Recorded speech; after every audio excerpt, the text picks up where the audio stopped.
നമ്മൾ ആഹാരത്തിനെ കുറിച്ചുള്ള സംശയങ്ങൾ പ്രമേഹ രോഗികൾക്ക് എത്ര പറഞ്ഞാലും തീരെയില്ല. അപ്പൊ എന്ത് കഴിക്കണം? 10-30 വർഷം കഴിഞ്ഞ് പുതിയൊരു ഡോക്ടറെ സമീപിക്കുമ്പോഴും രോഗികൾ ചോദിക്കാറുണ്ട് എന്താണ് കഴിക്കേണ്ടത്. അപ്പോൾ സാധാരണഗതിയിൽ നമ്മുടെ വലിയ ആഹാര രീതിയിൽ നിന്ന് അല്ലെ നമ്മുടെ ഒരു ഭൂപ്രദേശത്തിന് ഇണങ്ങിയ കേരളത്തിൽ പണ്ടേ പ്രചലിച്ചു വന്ന ഒരു ആഹാര രീതിയിൽ നിന്ന് പാടെ മാറുക എന്ന് പറയുന്നത് സാധ്യവുമല്ല, അതിന്റെ ആവശ്യവുമില്ല. പക്ഷെ ചില കാര്യങ്ങൾ നമ്മൾ ഒരുപാട് പരീക്ഷണങ്ങളുടെ അടിസ്ഥാനത്തിൽ മനസ്സിലാക്കുന്നത് ഞാൻ ഒന്നുകൂടി ഒന്ന് പറയാം. നമ്മൾ രാവിലത്തെ ഭക്ഷണം, രാവിലെ ഒരു ചായയോ കാപ്പിയോ കുടിക്കുന്നതിന് പകരം പ്രമേഹം ഇല്ലാത്തവർ പോലും ഒരു ചെറിയ ഫ്രൂട്ട് അല്ലെങ്കിൽ ലഘുവായിട്ട് ചില മുളപ്പിച്ച പയർവർഗ്ഗങ്ങൾ, മുളപ്പിച്ചതെന്ന് എടുത്തു പറയാൻ കാര്യം എല്ലാവരും പയർവർഗ്ഗങ്ങൾ എന്ന് പറയുമ്പോഴേ ഗ്യാസ് ആണെന്ന് പറയാറുണ്ട്. അപ്പൊ അത്തരത്തിലെ ബുദ്ധിമുട്ട് ഒഴിവാക്കാൻ മുളപ്പിച്ച പയർവർഗ്ഗങ്ങൾ ഒരു പരിധിവരെ സഹായിക്കും. അപ്പൊ രാവിലത്തെ ആദ്യത്തെ ആഹാരം ചായയോ കാപ്പിയോ ഒന്നും ആകാതെ ഇത്തരത്തിലുള്ള ഒരു ഫ്രൂട്ടോ അല്ലെങ്കിൽ പയർവർഗ്ഗങ്ങളോ അല്ലെങ്കിൽ പ്രോട്ടീൻ അടങ്ങിയ നല്ലപോലെ പ്രോട്ടീൻ അടങ്ങിയ മുട്ട പോലെയുള്ള സംഗതികളോ അല്ലെ സലാഡുകളോ ഒക്കെ ആക്കുക എന്നുള്ളതാണ് ഏറ്റവും നല്ലത്. അതിനുശേഷം ഒരു 10-11 മണിയാവുമ്പോൾ ആവശ്യം എന്നുണ്ടെങ്കിൽ ഇഡലിയോ ദോശയോ ചപ്പാത്തിയോ ഒന്നോ രണ്ടോ ഉപയോഗിക്കാം. കഴിവതും നമ്മൾ ആഹാരം 1 മണിക്കകം കഴിക്കുക. പ്രത്യേകിച്ച് പ്രമേഹ രോഗികളിൽ സാധാരണ ആൾക്കാരിലും തന്നെ 1 മണിക്കകം ആഹാരം കഴിക്കുന്നതാണ് നല്ലത്. ഇൻസുലിന്റെ ഉൽപാദനം കൂടി നിൽക്കുകയും ഇൻസുലിന്റെ പ്രവർത്തനം കൂടി നിൽക്കുകയും ചെയ്യുന്ന ഒരു സമയമാണ്.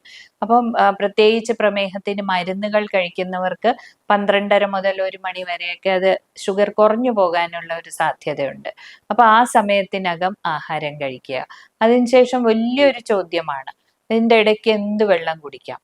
ചില രോഗികൾ പറയാറുണ്ട് അവർക്ക് ആ വെള്ളം, മധുരപാനീയങ്ങൾ അല്ലെങ്കിൽ നാച്ചുറൽന്ന് ബോട്ടിലിൽ എഴുതിയിരിക്കുന്ന അത്ര നാച്ചുറൽ അല്ലാത്ത പാനീയങ്ങൾ എപ്പോഴും കുടിക്കണം തോന്നുക. അതാണ് അതിന്റെ പ്രത്യേകത.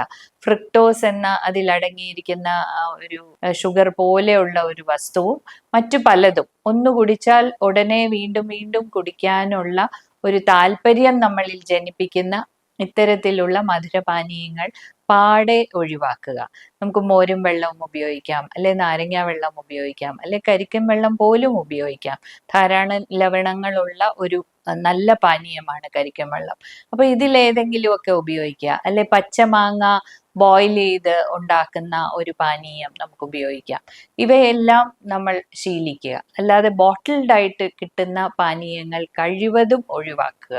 അല്ലെങ്കിൽ പിന്നെ മോരും പാലും കൂടെ ചേർത്തുള്ള ലസ്സി പോലുള്ള സംഗതികൾ ഉപയോഗിക്കുക. അത് ഏറെ എനർജി ഉണ്ട് അല്ലെങ്കിൽ ഊർജം അടങ്ങിയിട്ടുണ്ട് എങ്കിൽ പോലും ഒരു ബോട്ടിൽ ഡ്രിങ്കിനെക്കാട്ടിൽ എപ്പോഴും ഗുണകരമാണ്. അതിനുശേഷം നമുക്ക് ഒരു ഇടഭക്ഷണം കഴിക്കണമെങ്കിൽ വടയും ഏത്തയ്ക്കാപ്പവും ഉള്ളിവടയും മറ്റുമൊക്കെ കഴിക്കാതെ കുറച്ച് നട്ട്സോ ഒരു ഫ്രൂട്ടോ ഒക്കെ കഴിക്കാൻ ആ ഇടസമയം വിനിയോഗിക്കുക. അത്താഴം നേരത്തെ ആക്കുക. 7 മണി 7:30 അകം അത്താഴം കഴിക്കുക. ലേറ്റ് ആയിട്ട് താമസിച്ച് അത്താഴം കഴിച്ച് ഉടനെ ഉറങ്ങാൻ കിടക്കുന്നത് ഒരു വളരെ മോശമായിട്ടുള്ള ശീലമാണ്. അത് പ്രമേഹത്തിന് കാരണമാക്കുന്നു, അമിതഭാരത്തിന് കാരണമാകുന്നു. അതുപോലെ തന്നെ പ്രമേഹ രോഗികളിൽ ഫാസ്റ്റിംഗ് ഗ്ലൂക്കോസ് നന്നായി നിയന്ത്രിക്കപ്പെടാതിരിക്കാനും കാരണമാകുന്നു.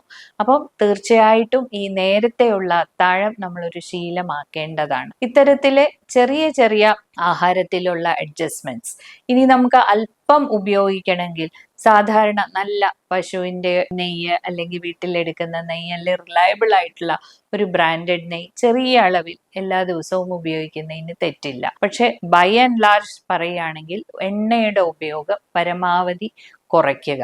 ഏതെണ്ണയാണ് നല്ലത്, ഏത് ചോറാണ് നല്ലത് എന്നൊക്കെ ചോദിക്കാറുണ്ട് ആളുകൾ. ഇതിനകത്തെല്ലാം നമുക്ക് പറയാനുള്ളത് മിതത്വം പാലിക്കുക എന്നുള്ളതാണ്. എണ്ണകൾ ഏതാണെങ്കിലും ശരി, ശരിക്കും പറഞ്ഞാൽ ഓലിവ് ഓയിലും ആണ് നല്ലതെന്നാണ് പറയുന്നത്. പക്ഷെ ഓലിവ് ഓയിൽ പാചകം ചെയ്ത് കഴിക്കാൻ എത്ര പേർക്ക് സാധിക്കും?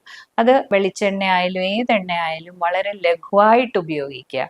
ഉപ്പ്, എണ്ണ ഇവയൊക്കെ ലഘുവായിട്ട് ഉപയോഗിക്കുക.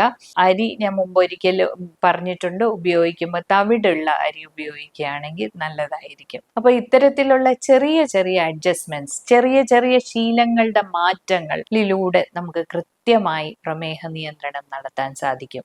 അതുപോലെ തന്നെ വ്യായാമം ദിനചര്യയുടെ ഭാഗമാക്കുക. വ്യായാമം എന്ന് പറയുന്ന ഒരേ വ്യായാമം എല്ലാ ദിവസവും 365 ദിവസവും ചെയ്യുക എന്നുള്ളതല്ല. വ്യായാമത്തിന്റെ കാഠിന്യവും വ്യായാമത്തിന്റെ സമയവും അപ്പോഴപ്പോഴായിട്ട് നമ്മളൊന്ന് കൂട്ടിക്കൊടുക്കേണ്ടതുണ്ട്. പക്ഷേ അതിന് ഹൃദ്രോഗമോ അല്ലെങ്കിൽ സീരിയസ് ആയിട്ടുള്ള റെറ്റിനയുടെ അസുഖങ്ങളോ ഉള്ളവർ തീർച്ചയായിട്ടും ഡോക്ടറോട് ചോദിച്ചിട്ട് വേണം എന്നാണ് നമുക്ക് പ്രമേഹ രോഗികളോട് പറയാനുള്ളത്. പക്ഷേ വ്യായാമം എന്നുള്ളത് ഏറ്റവും അത്യാവശ്യമായിട്ടുള്ള ഇൻസുലിന്റെ പ്രവാഹം കൂട്ടുവാൻ, ഗ്ലൂക്കോസ് നിന്നുള്ള ഫാറ്റിൽ നിന്നുള്ള ഊർജം വിനിയോഗിക്കാൻ ഒക്കെ ഏറ്റവും അത്യാവശ്യമാണ്. അതുപോലെ തന്നെ മസിൽസിന്റെ സ്ട്രെങ്ത് നിലനിർത്താൻ, അതുപോലെ തന്നെ ഫ്ലെക്സിബിലിറ്റി നിലനിർത്താനും ഉതകുന്ന വ്യായാമങ്ങളും കൂടെ ചെറിയ തോതിൽ നടപ്പിന്റെയോ അല്ലെ ഓട്ടത്തിന്റെയോ സൈക്ലിങ്ങിന്റെയോ കൂടെ ഉൾപ്പെടുത്തേണ്ടതുണ്ട്. അപ്പം ജീവിതത്തിലെ ചെറിയ ചെറിയ മാറ്റങ്ങളിലൂടെ നമുക്ക് വലിയ ഗുണഫലങ്ങൾ സൃഷ്ടിക്കാനാവും.